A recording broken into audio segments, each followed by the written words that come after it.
Pegue o seu caderno e a sua caneta, porque neste vídeo eu vou te dar 5 dicas sobre como determinar de forma mais assertiva as zonas de treinamento baseadas na frequência cardíaca.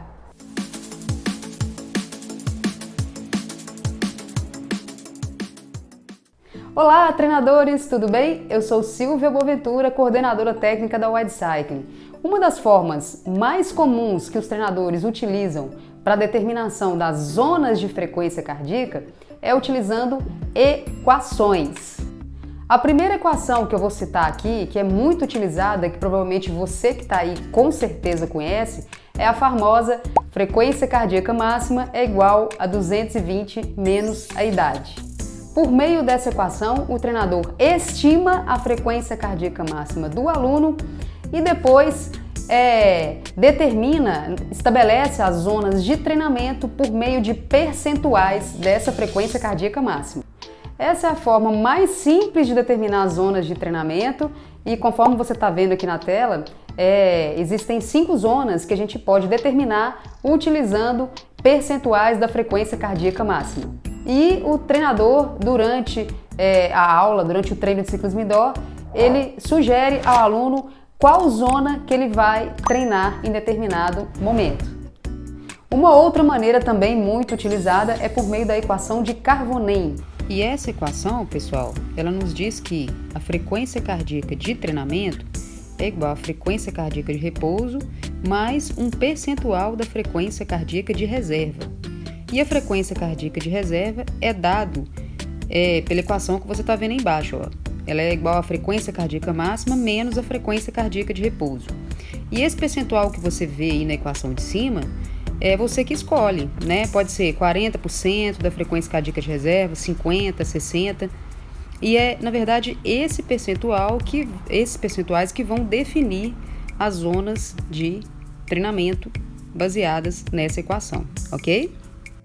A frequência cardíaca de repouso, ela pode ser determinada no momento que você acorda. Você dorme com a cinta e com o medidor de frequência cardíaca. Quando você acordar sem nenhum barulho de despertador, sem nenhum susto, você olha lá para o monitor de frequência cardíaca e observa qual que é a sua frequência cardíaca naquele momento, exatamente naquele momento quando você acorda. Essa é a sua frequência cardíaca de repouso. O grande problema dessas duas equações é exatamente a frequência cardíaca máxima, porque geralmente essa frequência cardíaca máxima ela é determinada por meio de alguma equação de regressão. A questão toda é que existe uma infinidade de equações de regressão na literatura que são utilizadas para estimar a frequência cardíaca máxima. Por exemplo, você tem esta equação, você tem esta equação, você tem esta equação, esta equação, esta equação e por aí vai, meu amigo. Ou seja, qual equação você vai utilizar? Qual equação é mais segura? Qual equação é mais assertiva? É mais objetiva para você determinar a sua frequência cardíaca máxima? E aí, meu amigo, eu te falo, não existe resposta para essa pergunta. Não existe na literatura científica uma determinação de que determinada equação é mais eficiente, é a melhor de todas para estimar a frequência cardíaca máxima. Inclusive, essas equações de regressão, elas têm uma margem de erro muito grande. E é aí que entra a primeira dica que eu vou te dar para você determinar de forma mais assertiva a sua zona de treinamento baseada em frequência cardíaca e também a zona de treinamento do seu aluno. A primeira dica, então, é a seguinte: não utilize as equações, as famosas equações que existem por aí para determinar as zonas de treinamento. Utilize testes de desempenho. Os testes de desempenho, eles são realizados na maior intensidade possível. E por meio desses testes, a gente consegue determinar a frequência cardíaca média. E as zonas de frequência cardíaca serão baseadas em percentuais dessa frequência cardíaca média que nós descobrimos no teste de desempenho. Se você nunca viu, nunca realizou, não conhece um teste de desempenho que pode ser realizado no ciclismo indoor, eu vou deixar para você aqui um link aqui em cima da tela para você acessar um teste de desempenho que nós realizamos aqui no nosso canal, e esse teste foi um contrarrelógio de 20 minutos. E eu sugiro que você pegue a sua bicicleta e realize esse teste para descobrir a sua frequência cardíaca média e em seguida você determinar as suas próprias zonas de treinamento. E qual que é a grande vantagem de se utilizar testes de desempenho ao invés de utilizar as famosas equações para determinar as zonas de frequência cardíaca? Aí é que tá, meu amigo. A grande vantagem é que se você realizar testes de desempenho, você vai determinar as zonas de frequência cardíaca do seu aluno com base no desempenho real dele. E não com base em uma equação que pode estar cheia de erro e que pode inclusive fazer com que você erre na determinação das zonas de frequência cardíaca do seu aluno.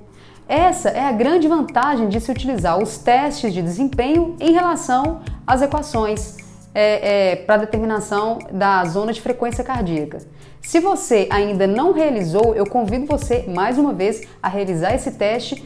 Você vai ver a diferença que é determinar a zona de frequência cardíaca por meio desse teste. E aí agora você pode estar se perguntando o seguinte: Silvia, como que eu vou realizar esse teste com meu aluno? A minha academia é uma academia de alto fluxo. Eu não vou ter tempo de realizar esse teste com meu aluno. Calma, tudo é possível. Eu vou te dar aqui 2 soluções para resolver o seu problema e acabar com a sua dúvida. A primeira solução é o seguinte: aqueles alunos que praticam o ciclismo indoor, eles podem realizar o teste de desempenho no momento que eles estiverem fazendo a avaliação física, que geralmente é exigida pelas academias. Então o que você vai fazer? Você vai incorporar o teste de desempenho na avaliação física desses alunos que vão realizar, que vão fazer o treinamento de ciclismo indoor na academia com você. A segunda solução é o seguinte: você pode marcar na sua academia o dia do teste de desempenho. E aí todos os alunos irão na academia nesse dia, sabendo que ao invés de ter um treino de ciclismo indoor, terá um teste geral para a galera para determinação da frequência cardíaca média. É isso mesmo, você pode fazer o teste também de forma coletiva, com todos os seus alunos na sala. Ao invés de um treino de ciclismo indoor, você faz um teste e no final você pega a frequência cardíaca média de cada um dos seus alunos. E aí você pode falar assim: nossa, Silvia, é muito difícil, como é que eu vou conseguir controlar uma sala com 20, 30 alunos? Pessoal, é possível. Se os seus alunos tiverem um monitor de frequência cardíaca e se você explicar para eles de forma adequada, de forma clara, de forma assertiva, todos os passos do teste, é perfeitamente possível. E no final do teste, você vai passar em cada bicicleta e vai anotar a frequência cardíaca média desses alunos. Isso pode perfeitamente ser combinado com o coordenador da sua academia, ou com quem quer que seja responsável pelo ciclismo indoor da sua academia. Sem dúvida nenhuma, é um diferencial para a sua carreira, para a sua atuação e também para os seus alunos. É uma forma de você reter ainda mais os seus alunos. E uma outra coisa que eu quero dizer para vocês é o seguinte: nesse tempo de pandemia, muitas academias estão fechadas. Então, muitos treinadores de ciclismo indoor não estão atuando de forma presencial, e sim de forma online. E eu digo para você o seguinte: é possível você realizar esse teste com seu aluno também de forma online. E como você pode fazer isso? É muito simples, basta você gravar um vídeo com você realizando um teste com todas as informações necessárias e solicitando ao aluno que no final anote a sua frequência cardíaca média. Com base nesses dados, você vai poder determinar as zonas de treinamento baseadas em frequência cardíaca do seu aluno. E agora vem a dica número 2, que é: oriente o seu aluno a fazer o teste somente o dia que ele estiver descansado. E por que eu estou falando isso, gente? Porque quando a gente está muito estressado, muito ansioso, muito preocupado, isso altera a nossa frequência cardíaca. E se a nossa frequência cardíaca vai ficar alterada, obviamente os resultados do teste não serão fidedignos. Dessa forma, se está estressado, se está cansado, meu amigo, vai descansar. Então, procure dormir uma boa noite de sono, durma bem, tá? Também não adianta nada você dormir só 4 horas na noite e no dia seguinte você querer realizar o teste, não vai dar certo, tá? Oriente o seu aluno que ele deve, no dia anterior, ele deve dormir muito bem, não deve ingerir bebidas alcoólicas e deve estar tranquilo para poder realizar o teste, sem estresse. Um outro detalhe importante também é você orientar o seu aluno a beber líquidos de forma adequada, né? Não é interessante o aluno ir para o teste desidratado, tá? Ele deve estar no estado normal de hidratação para poder realizar o teste, porque a desidratação também vai interferir nos resultados do teste. E agora vem a dica número 3. A dica número 3 é o seguinte: refaça o teste a cada 90 ou 120 dias. Por que eu estou dizendo isso, gente? Porque à medida que a gente vai ficando treinado, o nosso coração vai ficando mais eficiente, né? Então, com certeza, à medida que a gente vai ficando mais treinado, os resultados do teste, eles tendem a ficar melhor. Então é importante você refazer o teste para descobrir qual que é a nova frequência cardíaca média do sujeito, do seu aluno, e por meio dessa nova frequência cardíaca média, você determinar outros valores para as zonas de treinamento do seu aluno. E é importante também dizer o seguinte: quando você for refazer o teste, utilize o mesmo teste que você utilizou anteriormente, porque não adianta nada você utilizar testes diferentes, porque pode atrapalhar nos parâmetros de comparação.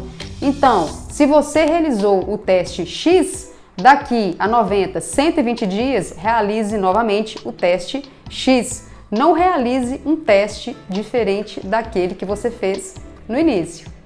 Dica número 4. Essa dica, gente, é o seguinte: realize o teste sempre no mesmo horário. Então, por exemplo, se você realizou o primeiro teste com seu aluno às 5 horas da tarde, quando você for realizar o outro teste, realize esse teste mais ou menos no mesmo horário, tá? Por que isso? Para respeitar o ritmo circadiano. Esse ritmo circadiano, ele regula vários fatores no nosso corpo, como por exemplo, temperatura corporal, níveis hormonais, metabolismo, etc. Então é importante você tentar realizar o teste sempre no mesmo horário, tá? Para poder respeitar esse ritmo circadiano e o seu teste ficar bastante fidedigno, ok? E agora vem a dica número 5. Qual que é a dica número 5? Busque realizar o teste num ambiente com as mesmas características que você realizou o primeiro teste. E por que eu estou dizendo isso, gente? Suponha que, por exemplo, o primeiro teste você tenha realizado ele a uma temperatura de 20 graus Celsius, por exemplo, tá? Quando você for refazer o teste, se você for refazer o teste numa temperatura de 35 graus Celsius, por exemplo, isso vai ser um fator que vai gerar ruído no seu resultado, né?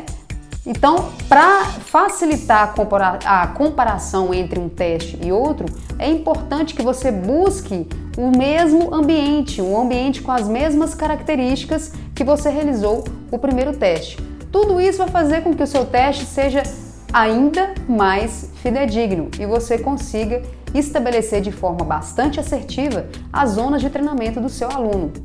É muito importante que você leve a nossa profissão com seriedade.